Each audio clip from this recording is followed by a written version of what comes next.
जम्मू के राजौरी सेक्टर में आतंकियों के साथ मुठभेड़ में शहीद हुए 5 सैनिकों को कैबिनेट मंत्री गणेश जोशी ने अपने कैंप कार्यालय में श्रद्धांजलि अर्पित की। मुठभेड़ में शहीद हुए सैनिकों में एक सैन्य 9 पैरा कमांडो संजय सिंह बिष्ट उत्तराखंड के नैनीताल का भी था। श्रद्धांजलि सभा में पूर्व सैनिकों ने भी शहीदों को पुष्प चढ़ाकर श्रद्धांजलि अर्पित की। कैबिनेट मंत्री गणेश जोशी ने कहा कि हमारे वीर जवान आतंकियों से मुठभेड़ के दौरान लोहा लेते हुए अपने वतन की खातिर शहीद हो गए।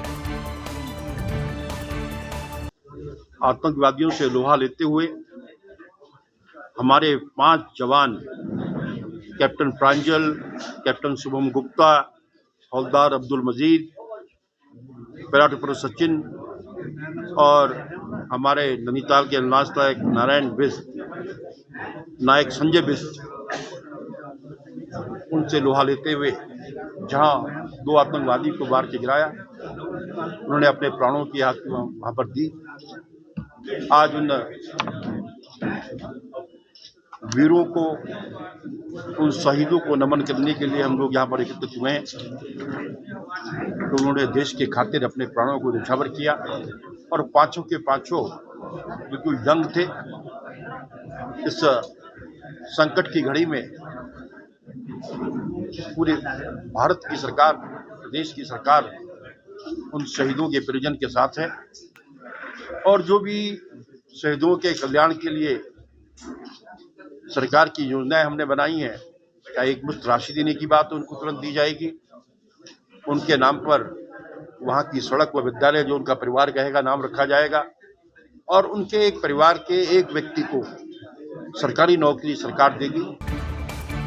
पर्यटन नगरी मसूरी ऐसा स्थान है जहां प्रकृति ने अपनी सुंदरता को जमकर बिखेरा है। यही कारण है कि मसूरी विश्व के अन्य पर्यटक स्थलों से अलग है। प्राकृतिक सौंदर्य के साथ ही यहां पर शीतकाल में दिखने वाली विंटर लाइन का दृश्य भला किस प्रकृति प्रेमी को आकर्षित नहीं करेगा। मसूरी के प्राकृतिक सौंदर्य को 4 चांद लगाने में शीतकाल में भरने वाली विंटर लाइन है, जो कि विश्व में केवल मसूरी और स्विट्जरलैंड से दिखाई देती है। आसमान में खिंची सुर्ख लाल रंग की ये रेखा देश विदेश के पर्यटकों को आकर्षित करती है। ये कुदरत का अद्भुत उपहार मसूरी के लिए है। से एक प्रकृति का चमत्कार है ये। जब सूर्यास्त होता है तो जो सूर्य की किरणें होती है उनका रंग बदल जाता है और वो यहाँ से हमारे क्योंकि मसूरी की लोकेशन जो भौगोलिक स्थिति ऐसी है कि जो यहाँ से क्षितिज बनता है, जो होराइजन बनता है वो बहुत लंबा बनता है। तो ऐसी स्थिति वाले जो भी जगह ऊंची होगी वहाँ पे जब सूर्यास्त होगा तो ये लाइन बनती है। और ये पहले तो मैं सुनता था कि स्विट्ज़रलैंड में और हमारी मसूरी में बनती है, अब लेकिन कहीं कहीं कुछ और देशों में भी ज़रूर बनती होगी। जैसे मैंने इसका बताया, ये एक फिनोमिना है, इसे इसके लिए अंग्रेजी में वर्ड होता है नेचुरल फिनोमिना या प्राकृतिक चमत्कार है। और ये मसूरी का सौभाग्य है कि यहाँ ये दिखाई देता है और बहुत लंबा, जैसे मैंने आपको बताया पूरा होराइजन है काफ़ी मील लंबा, तो उसमें हमारे को यहाँ से दृष्टि गोचर होता है और प्रकृति का है ही यहाँ। तो इसीलिए कई सालों से आप जानते हैं ये विंटर लाइन फेस्टिवल यहाँ नगर पालिका करवाती है और ऑटम फेस्टिवल कमेटी करवाती है, तो इसीलिए होता है। मसूरी का ये मैंने आपको बताया ना, पर्यटकों का आकर्षण केंद्र तो है ही। और विंटर लाइन एक कुदरत का ही करिश्मा कहेंगे वो, हालांकि इसमें इसका कोई वो नहीं है, लेकिन जैसे सूरज शाम को ढलता है पहाड़ों की रानी मसूरी में, तो देहरादून के इलाके में पूरी एक क्षैतिज रेखा लाल रंग की दिखाई देती है। और ये रेखा जो बनती है इससे टूरिस्ट बड़ा आकर्षित होता है, क्योंकि ये पूरी दुनिया में स्विट्ज़रलैंड से और एक मसूरी से दिखाई देती है। इसलिए टूरिस्ट इस विंटर लाइन को देखने के लिए मसूरी आते हैं। इससे यहाँ के पर्यटन को लाभ मिलता है। हालांकि सरकार की तरफ से अब इसको पर्यटन के नक्शे में लाया गया है और इसका मान सम्मान बढ़ाने के लिए अब यहाँ पर विंटर लाइन कार्निवाल भी होने लगा है। कैबिनेट मंत्री गणेश जोशी ने देहरादून में मसूरी विधानसभा क्षेत्र में शहीद दुर्गामल और श्रीदेव सुमन नगर मंडल की ओर से आयोजित विकसित भारत संकल्प यात्रा की तैयारियों के संबंध में बैठक को संबोधित किया। कैबिनेट मंत्री गणेश जोशी ने अपने संबोधन में कहा कि हर पात्र व्यक्ति तक सरकार की ओर से संचालित जन कल्याणकारी योजनाओं का लाभ पहुंचाने के लिए केंद्र सरकार की ओर से विकसित भारत संकल्प यात्रा शुरुआत की गई है। जोगीवाला चौकी इंचार्ज में एक किसान और ट्रांसपोर्ट एसोसिएशन के अध्यक्ष हरेंद्र बालियान के साथ मारपीट का मामला तूल पकड़ता हुआ नजर आ रहा है। हाल ही में जोगीवाला चौकी इंचार्ज ने हरेंद्र बालियान के साथ मारपीट की, जिसको लेकर किसान मोर्चा के लोग ट्रांसपोर्ट के कार्यकर्ता उग्र होते हुए नजर आ रहे हैं। किसान मोर्चा के लोगों ने डीजीपी कार्यालय कूच करने का प्रयास किया, हालांकि पुलिस प्रशासन ने उनको पहले ही बैरिकेडिंग लगाकर रोक लिया। हम डीजीपी कार्यालय से जा रहे थे। हमारे एक किसान साथी जो यहाँ ट्रक एसोसिएशन के अध्यक्ष भी हैं, वो नेहरू कॉलोनी चौकी पे जा रहे थे। रात को किसी गाड़ी बंद होगी, वो गाड़ी केवल एंट्री फीस लेने के लिए थी। एंट्री फीस पहले 250 रुपये थी, जो भी पुलिस ये इनकी होता हुआ ट्रांसपोर्टरों का। तो वहाँ मोहन सिंह नाम के कोई थाना इंचार्ज आए, उन्होंने बढ़वाई। रात को गाड़ी अब बिल्कुल सही कागज और ओवरलोड नहीं थी, अंडरलोड थी, उस गाड़ी को बंद कर रहे थे। उसके लिए गए, पुलिस चाहती है जनता को कंट्रोल करे। उन्होंने कहा तुम क्यों आए, तुम क्या हो, तुम मुजफ्फरनगर के गुंडे बदमाश हो, और यहाँ ये उत्तराखंड है, जबकि ये राष्ट्रवाद है। भाई पौड़ी में जन्मे योगी आदित्यनाथ यूपी के मिनिस्टर हैं, चीफ मिनिस्टर हैं, 2 बार बने और तीसरी बार भी बना ले हम लोग। हम अब 22 साल से यहाँ रह रहे, हरिंदर भाई 35 साल से यहाँ रह रहे, तो हम भी तो उत्तराखंड की हो गए। मामला ये था कि एक गाड़ी चैनवल उन्होंने बंद कर दी थी, आरसी नहीं थी, उसकी वजह से। निजाम प्रधान जी थे पलवल के, उनकी वो गाड़ी थी। उनका फ़ोन आया तो मैं रात को 12:30-1 बजे वहाँ पहुँच गया।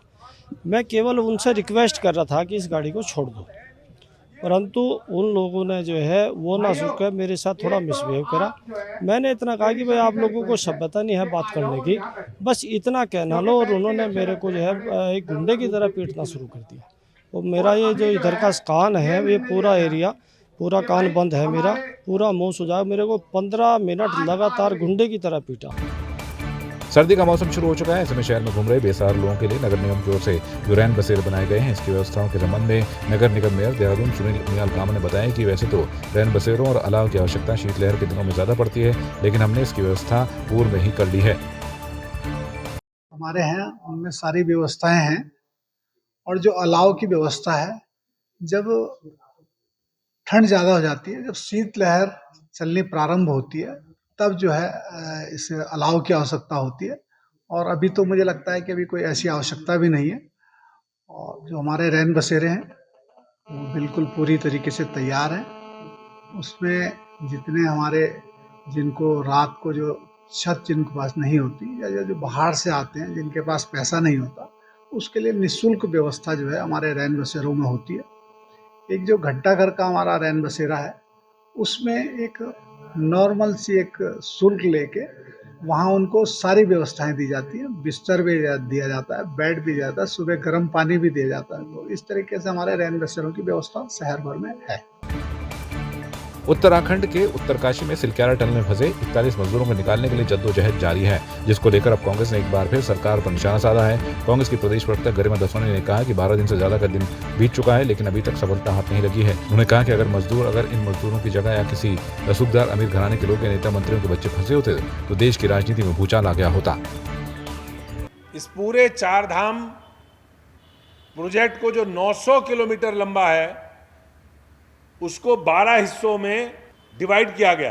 अब हमारा बड़ा प्रश्न ये है, 200 से ज़्यादा बड़े लैंडस्लाइड्स इस पूरे 4 धाम प्रोजेक्ट के जो निर्माणाधीन मार्ग है, उसमें निर्माण से लेके अब तक जब से निर्माण शुरू हुआ है, एक्सपर्ट्स कमेटी जो थी सुप्रीम कोर्ट की, उसमें बाकायदा 5 जो एक्सपर्ट्स थे, नॉन गवर्नमेंट गैर सरकारी एक्सपर्ट्स, उन्होंने अपोज किया था। उन्होंने तो इसको पूरे प्रोजेक्ट को ही अननेसेसरी बताया था कि इतना बड़ा वाइडनिंग का प्रोजेक्ट इस मध्य हिमालय के भूभाग में नहीं होना चाहिए। नहीं, अपने सारे काम चल रहे हैं भाजपा के। आप देखिए ना, कलिगास की चित्र छपे तो हैं आज समाचार पत्रों में। वाकई दिल रो रहा है उन तस्वीरों को देखकर, इसलिए क्योंकि 41 लोगों के परिवार में चूल्हा नहीं जल रहा है और एक तरह से अंधियारा पसरा पड़ा है, क्योंकि वो अभी तक रेस्क्यू नहीं हुए हैं। केवल ढांढस, सब्र और भरोसा दिलाने के अलावा इन नेताओं ने अभी तक किया क्या है। लेकिन पूरा जिस तरह से जोशो खरोश के साथ ये इगास पर्व मना रहे हैं, सादगी से भी तो कोई पर्व मनाया जा सकता है। इतनी बड़ी आपदा उत्तराखंड पर आई है, त्रासदी हमारे ऊपर बरसी है, हम पर चुनौतीपूर्ण समय चल रहा है, लेकिन आपके सारे काम समय पर होने चाहिए। इन्वेस्टर समिट के लिए जो आप आज हरिद्वार पहुंच रहे हैं, निश्चित रूप से निंदनीय है। पूरा फोकस पूरी सरकार, शासन, प्रशासन, विपक्ष समेत सबका ये होना चाहिए।